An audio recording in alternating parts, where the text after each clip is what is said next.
10, 9, 8, 7, 6, 5, 4, 3, 2, 1,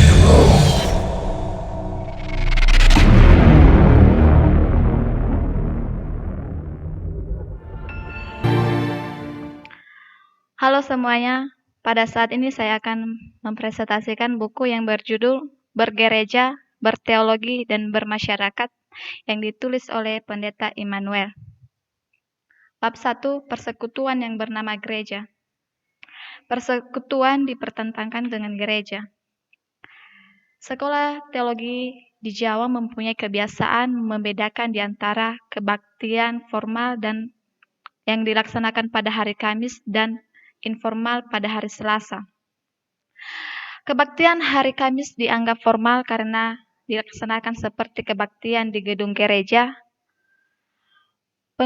Pengunjung berpakaian rapi, pengkhotbah kalau perlu berdasi, orang duduk dengan sikap formal, dan nyanyian diiringi oleh organ. Sedangkan kebaktian yang dilaksanakan pada hari Selasa, informal itu dilaksanakan dengan yang begitu bebas dan tidak dipaksa untuk mempunyai pakaian, harus berpakaian dasi atau rapi. Yang penting mereka mempunyai pakaian dan jika perlu pengkhotbahnya mempunyai suara yang tinggi dan yang penting mempunyai suara yang besar sehingga orang yang mendengarkannya sangat terganggu.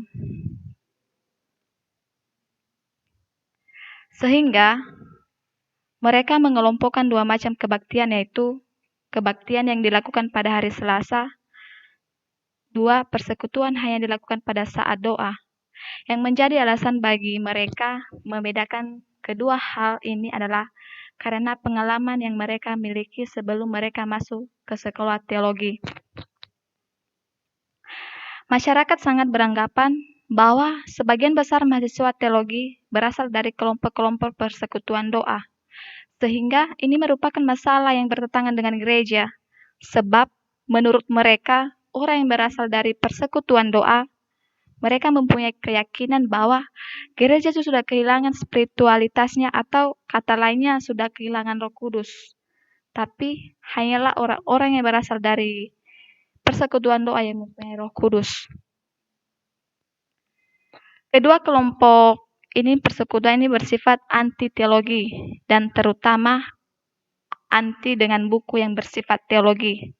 Tetapi untuk mengatasi kedua sikap ini ada dua hal yang perlu yang kita perhatikan, yaitu satu, sikap anti gereja, yang kedua sikap anti teologi.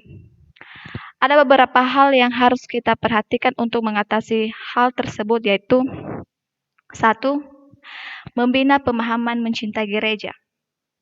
Pembinaan mencintai gereja itu perlu dilakukan karena kita adalah manusia yang lemah di hadapan Allah dan melakukan pengakuan cinta terhadap Yesus yang akan dilakukan dengan pengakuan cinta akan gereja sebagai tubuh Kristus. Kita akan tahu kita sebagai tubuh Kristus dan yang menjadi kepala kita adalah Kristus sendiri. Yang kedua, membina dan mengembangkan gereja sebagai persekutuan. Gereja juga tempat persekutuan orang-orang kudus dan tempat orang-orang yang percaya kepada Tuhan yang selalu meminta anugerah dari Tuhan. Sebab ia sadar bahwa dirinya masih orang yang berdosa. Sehingga setiap orang itu datang ke kebaktian untuk ke gereja karena mereka merasa bahwa mereka itu bukan manusia yang sempurna. Makanya mereka datang ke gereja untuk meminta pengampunan dari Tuhan atau meminta permohonan dari Tuhan. 3. Jemaat yang berteologi. Kalangan persekutuan akan menekankan pada teologi yang mereka lakukan Alkitabiah, sedangkan yang lain tidak demikian, sehingga mereka mencari argumen masing-masing bahwa Alkitabiah perlu untuk mereka murnikan, sedangkan yang lain ada teologinya. Tetapi untuk menghadapi seperti itu tidak terlalu sulit, sebab cukup melihat teks Alkitab dan memperhatikan konteks tersebut. Bab 2. Pendamping pastor sebagai pendamping pastoral sebagai kritik fungsi di dalam gereja. ada beberapa poin yang saya tulis, yaitu satu, pribadi pendeta itu sebagai pendamping. Sebab jemaat itu hanya dekatnya kepada pendeta. Dan segala keluhan yang jemaat punya selalu mengeluh kepada pendeta. Sebab mereka beranggapan bahwa pendeta itu mempunyai segala sesuatu dan pendeta itu mempunyai solusi di saat mereka menghadapi masalah dan berbagai tantangan hidup. Yang kedua, pendampingan pastoral itu sebagai kritik. Di saat jemaat mengalami berbagai kesalahan, bahwa mereka beranggapan bahwa di saat mereka bersama dengan pendeta, segala sesuatu yang terjadi dengan mereka, segala sesuatu yang dikritik dalam hidup mereka itu, yang bertanggung jawab itu bukan mereka lagi, tapi pendeta. Yang ketiga itu kritik dan konflik. Ini sering terjadi bahwa ketika mereka mengkritik, di saat mereka mendapatkan kritikan, maka mereka bukan menerima kritik tersebut, bahkan mereka melakukan hal-hal yang tidak semestinya dilakukan. Bab ketiga yaitu gereja dan pengembangan sumber daya manusia. Yang selalu melayani sesama, sebab ketika dianggap hanya sebagian aspek ritual, maka pelayan tidak pernah akan menjadi pelayanan sosial yang menjangkau masyarakat luas. Tanpa merombak terlebih dahulu wawasan mengenai lingkup kehidupan beragaman dan bergereja dari ritual menjadi lebih luas, sampai ke wawasan sosial, dan dengan demikian menyentuh pergumulan masyarakat. Tapi yang paling penting adalah gereja mempunyai tanggung jawab untuk membangun generasi profesional mandiri yang berwawasan sosial. Ada beberapa poin yang perlu kita perhatikan, yaitu satu, pemahaman mengenai generasi profesional mandiri. Dua, pemahaman mengenai agama dan gereja yang dibatasi hanya pada bidang ritual saja. Dan ketiga yaitu pemahaman mengenai tradisi budaya yang melihat relasi antara manusia hanya dari segi materi saja.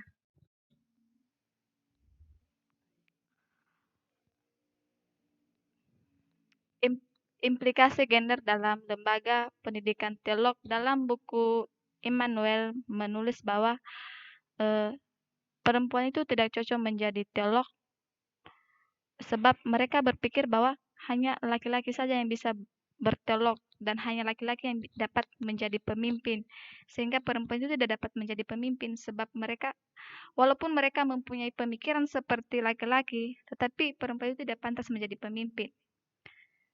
Dan yang kedua itu pemetafora Yesus sebagai pengajar dan pengkhotbah laki-laki.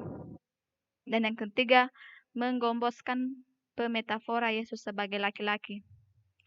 Jadi ada dua, yang menjadi kesimpulannya ada dua, yaitu satu, dalam persekutuan tentu mempunyai cara yang berbeda-beda, misalnya kebaktian formal dan informal, tetapi mempunyai satu arah, yaitu memuliakan Tuhan. Perjuangan dalam rangka memperhatikan gender dalam lembaga pendidikan teologi tidak dilakukan tersendiri, melainkan dalam rangka pluralisme teologis. Kalau tidak akan jatuh dalam perebut kepentingan gender, kemiskinan, atau agama. Demikianlah yang bisa saya sampaikan. Tuhan Yesus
memberkati.